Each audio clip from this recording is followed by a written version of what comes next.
Nous prions et nous espérons, nous croyons tout en désirant et nous obtenons ce dont nous avions besoin.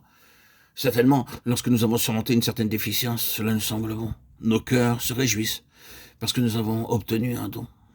Devant de telles situations, beaucoup d'enfants de Dieu considèrent le don et la grâce de Dieu comme quelque chose qui comble nos désirs. Bien sûr, certains pourront dire qu'est-ce que la grâce de Dieu, si ce n'est le fait de pallier nos déficiences. J'ai dans ma main une Bible qui a 1000 pages. Il me manque la page qui demande à Dieu de me remplir de sa grâce, comme si une telle page pouvait exister. En d'autres termes, ce qu'il me manque, c'est seulement des fragments et des portions, en sorte que je serai satisfait lorsque tout sera complété. Certaines personnes ont besoin de 5 portions, car c'est ce qui leur manque. D'autres ont besoin de 10 portions, parce que c'est ce qui leur fait défaut. Mon amour est presque parfait, quoiqu'il serait meilleur si un peu d'humilité et un peu de patience pouvaient lui être ajoutés. Je peux encore avoir besoin de ces choses, et je serai parvenu à un plus grand degré de perfection lorsque ces choses auront été ajoutées. Dans le concept de l'homme, cette question est toujours en rapport avec ce qui lui manque ou avec ce qu'il veut. C'est pourquoi habituellement il s'adresse à Dieu pour combler un besoin particulier.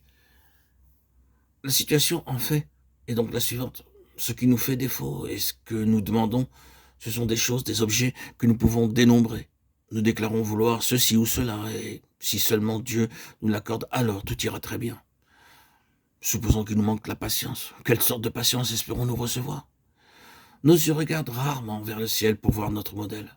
Oh, bien au contraire, d'habitude, nous regardons autour de nous. Quel dommage, je ne suis pas aussi bon que monsieur un tel ou un tel. Il est si patient alors que je suis si emporté.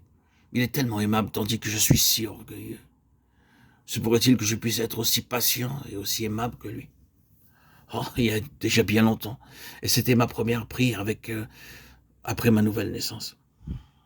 Je demandais à Dieu de me donner une Bible identique à celle d'un certain frère. Souvent, toutes nos prières ne consistent qu'à demander ce que nous avons vu chez les autres. Nous sommes incapables de prier pour quelque chose de céleste que nous n'avons jamais vu.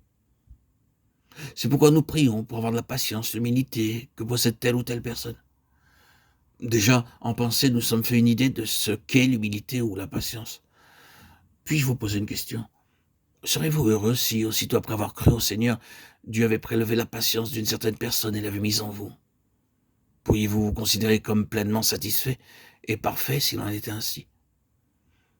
Nous regardons la patience comme une chose que les autres possèdent.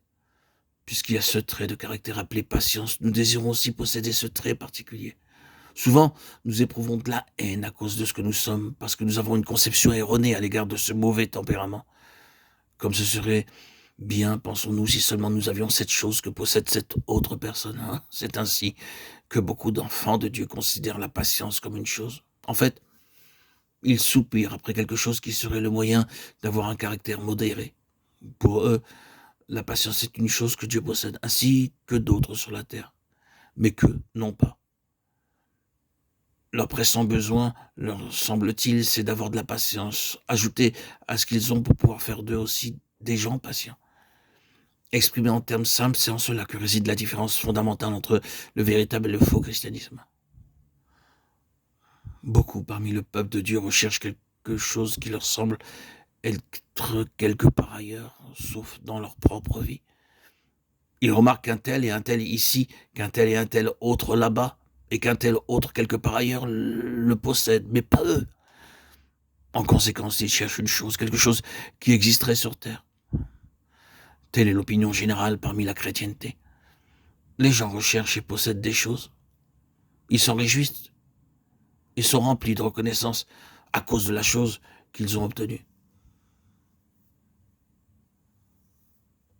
Bien peu nombreux sont ceux qui reconnaissent que dans le domaine spirituel, il n'y a rien sauf Christ. Il n'y a pas de patience, ni d'humilité, ni de lumière dans le monde spirituel. Ces choses n'existent pas. Il y a Christ et Christ seul.